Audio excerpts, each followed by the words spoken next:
المطر ما وقف من الصبح، وكل شوي حتى بقوى بزياده، بيشتد، يعني كانه بده يخلص كل اللي عنده هالغيم.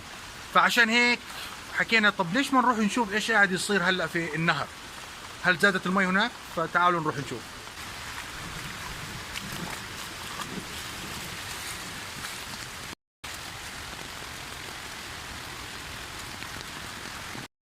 بس تطلع على المي اللي بتيجي من الجوانب بتعرف انه النهر حيكون كثير عالي، فهذه اول علامة انه النهر عالي.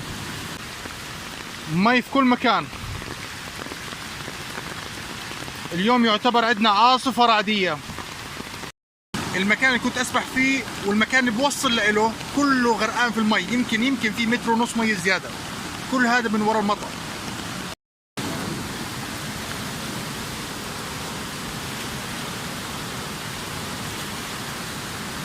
شوفوا كيف النهر